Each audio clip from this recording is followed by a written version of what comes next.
everyone. This is Al Fadi, and welcome back to this new video series on analyzing a brand new book that deals with some examples of corrections that were done to early Quranic manuscripts. The book is by Daniel Brubaker, and we encourage all of you to get a copy of it because it's going to be extremely powerful. It is based on some of his research that was done for his PhD dissertation, and more of these corrections will be released at a later time. And with me here to assess this book is Dr. Jay Smith, and we've been doing a number of videos already or episodes related to this topic. We built already the foundation for why these corrections are important. And I'll turn the table now to you, Dr. Smith, to continue this fabulous discussion. Right. It's great that I'm here. It's great that you invited me. I'm so glad that I can finally help Dr. Dan Brubaker.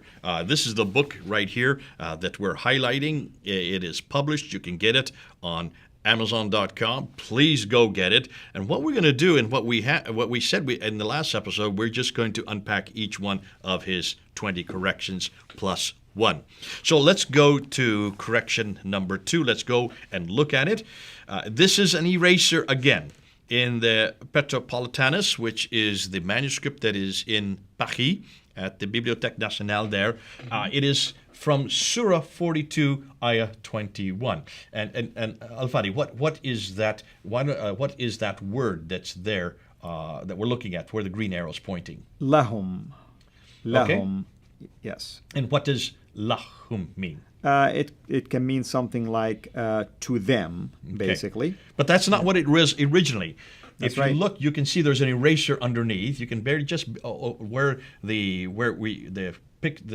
arrow is pointing. You can see that there is a eraser, and they've written over top, and you can see it's in a completely different color of ink. That's right. So most likely what happened is this. I'm just taking a shot at it. Just to show people how simple these things could be. It would have been lahu, meaning to him, and then it was fixed to be like this, lahum, from wow to mim, basically. So the lam he has been changed with lam he mim. Correct. And so lahum, to him, has been changed to for them. That's right. So, and I would say you're right. I mean, it's lahu, again, another way of reading it, and then they corrected it to add the meme. Or do they have associates who enacted for him? Now reads, or do they have associates who enacted for them? Correct. So simple as that, but why did they go from him to them? Well, I mean, it's obvious that probably the context itself doesn't permit something about an individual or singular, or they wanted to match the standardized copy, which is the 1924 Cairo Quran. It's actually the second. They had to standardize it to this book here, the Hafs text, which is what they're using all over the world now. Remember in the last episode, we mentioned that in Cairo they needed to do this, and they had a committee from Al-Azhar who made this, who chose the Hafs text, a student who died in 796. That was just in Cairo, and that was in 1924, so 95 years ago. By 1936, when King Farouk came into power, they realized that it was so successful. All the tests in Cairo were now standard. They got the same answers from everybody because they were using the same Quran, that they decided to make it Egypt-wide. So all the Qurans in Egypt had to use the Hafs text. That's right. It had only been for the city of Cairo, and that was the educational authority that wanted it there. And they called it the Farouk edition, named after King Farouk because that's when he came to power. So all of Egypt now had one standard Quran, the Hafs Quran. Then in 1985, King Fahd, over in Saudi Arabia, saw what was happening in Egypt, and he said, hold on a minute. We need to make this worldwide. That's right. And so it was the Saudi Arabians in 1985. 1985, we're just talking about, 34 years ago, made it official that this text, the Hafs text, was now the standard text for the whole world. So this standard text has only been around officially worldwide for 34 years, which makes me older than this text. Ooh, that makes me feel good. Suddenly I feel old, actually, is what it really makes me. So this text of the Quran has not been around for 1,400 years. It's not even been around for 95 years. That was just for Cairo, one city. Yeah.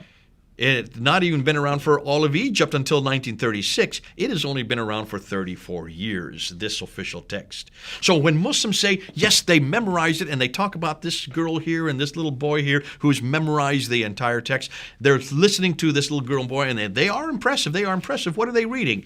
They're reading the Hafs text. They're reading this text. The only reason why those girls and little boys all over the world are getting it right is because they have something to read to know what they're getting right. They're certainly not reading the Warsh or the Al-Duri. They're not reading the Khalid. They're not reading any of these other 31 that we have been able to find. They're only reading the Hafs text. They've been only able to do that for 34 years, excuse me. Can you see? We need to nip the bud on this and say, folks, be careful when Muslims say they memorized it. They've only been able to memorize this text for 34 years, and in Cairo for 95 years. That's right. That's right. And this is so damaging, of course, because we're talking about a book that Muslims believe is 14 centuries old, when in fact you hear these facts now. It's not that long. Even if we say it's 95 years old, still nowhere being 14 centuries ago. Okay, now let's go back to that slide again. There's the lahum, which used to be lahu, and now it's lahum, Right. they, instead That's of right. he. That's right. When do you think then that lahum was corrected? It would have been later. No Later doubt. than what? Later than the original writing of this particular So manuscript. this is not Ibn Mujahid. This has nothing to do with Uthman. You're saying later than the standardization in Cairo, possibly, hold on a minute, but that standardization in Cairo was not worldwide. That was only for Cairo. The standardization that became in Egypt, that was 1936. Well, that's only for Egypt. What about the rest of the world? So this manuscript here is in the Paris Library. Now, it is now in the Parisian Library. When was this standardized? In order to standardize it, you need to have a standard. That's right. You have to have something to go by. So it has to come after the standard. Correct. And if the standardization took place in 1924, then one can make the case that it was done after that. Are you going to make that claim now on television? Well, I will make that claim until somebody proves me wrong, or I can discover something else to support the fact that it was done at a different time. But regardless of this, somebody discovered a wrong reading and corrected it. That in of itself is indicative of a mistake that was transmitted for a while, and later it was discovered. And now those who learned it one way have to now realize that they were saying it the wrong way. With that in mind, let's now look at number 3. Let's look at the correction number 3 that Dan Brubaker is putting out there. Take a look at this slide, and you can see we have 9 different slides of 9 different post-production insertions of the word Allah. Correct. Now, these are from many different manuscripts. Dan Brubaker, when you read his book, go to his book, you will see he describes where each one comes from. They come from the Petropolitan, they come from the Samarkand, they come from the Topkapi. So there is a concerted effort to get the name Allah in there. Why is that important? It's extremely important, of course. I mean, we can start with the same as presupposition what I've been saying. It's to standardize it based on a 1924 reading.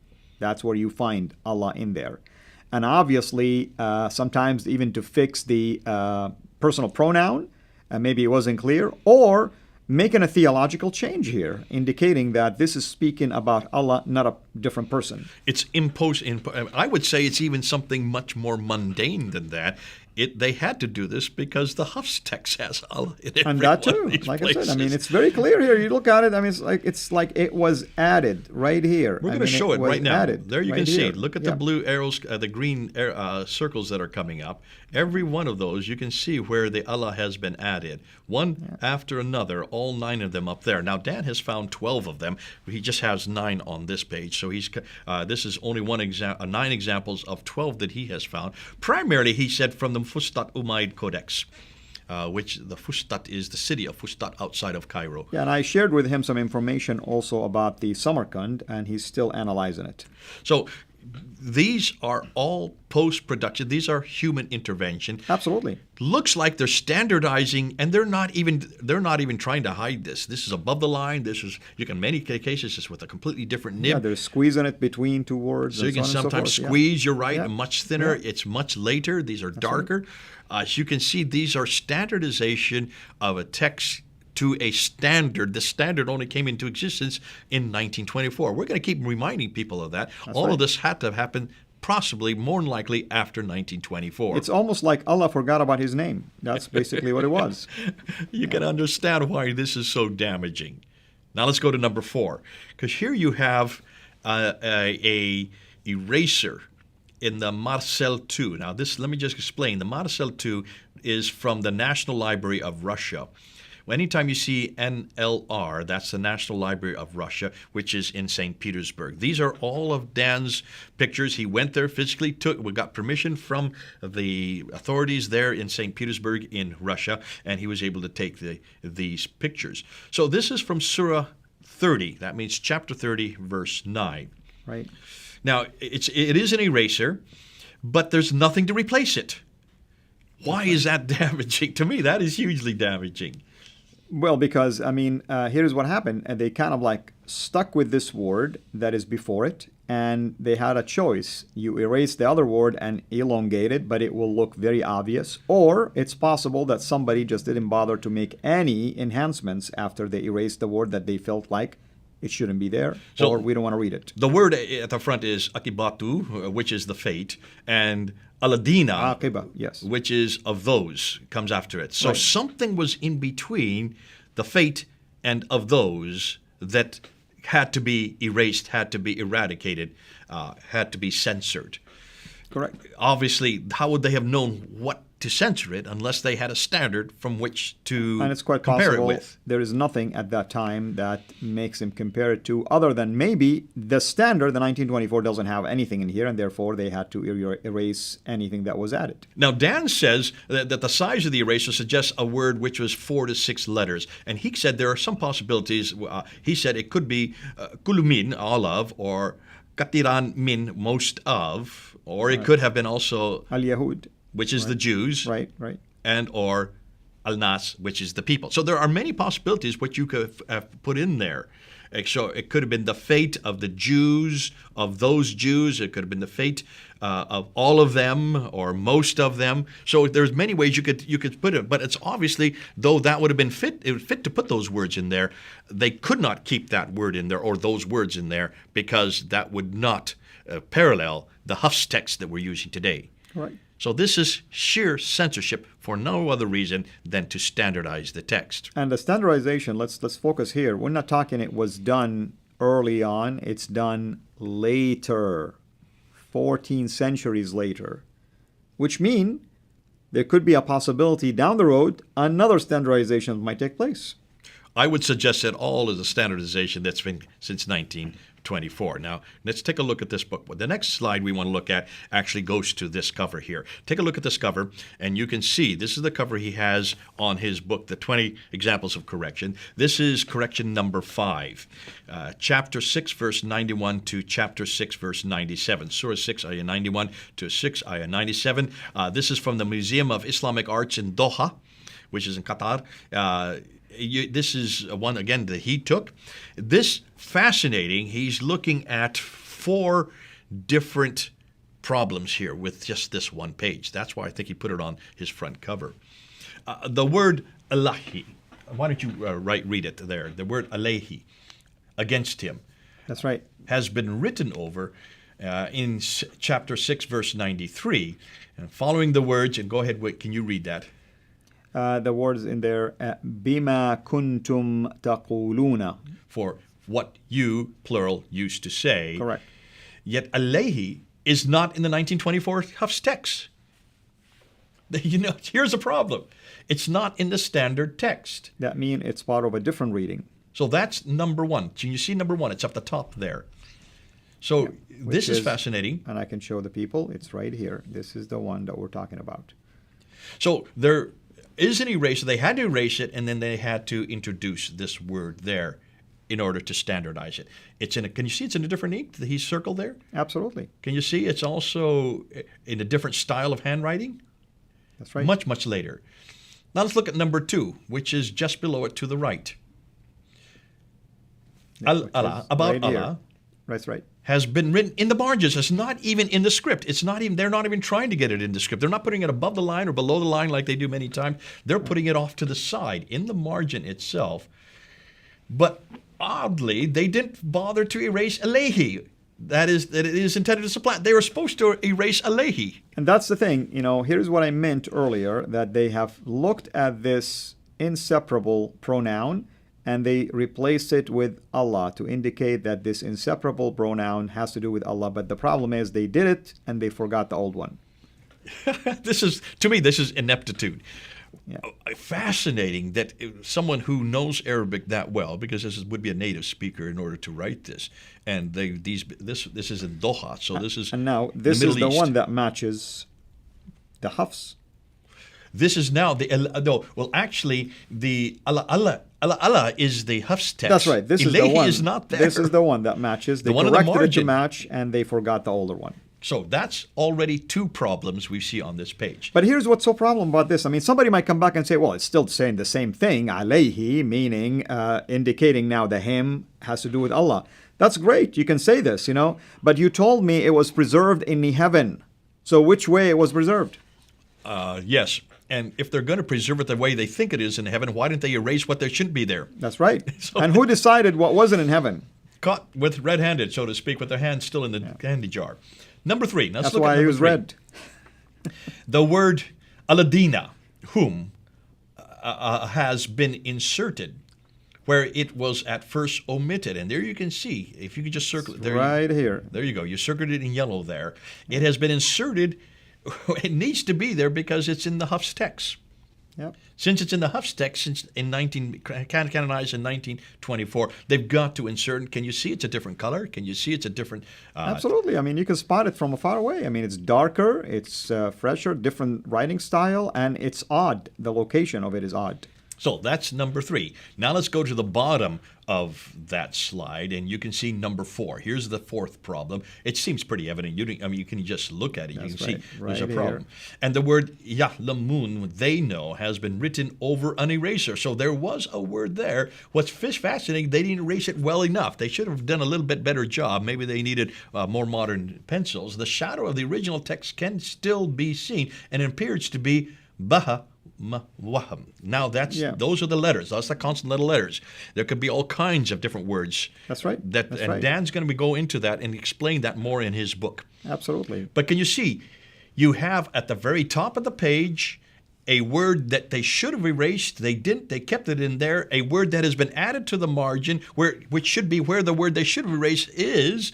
So two problems there. They have another word that has been added in aladina above the word above where it is now needed because to standardize it with the Hafs text. And then at the bottom, they know is been added. Ya'lamun has been added, but they didn't really erase enough of it to show that there is another word underneath, and we can probably start to understand what that word is underneath. I'm going to let Dan, in his book, actually explain that. So this is just a taste of these changes and corrections. And we said, here is the book. Once again, I want you to take a good look at the title.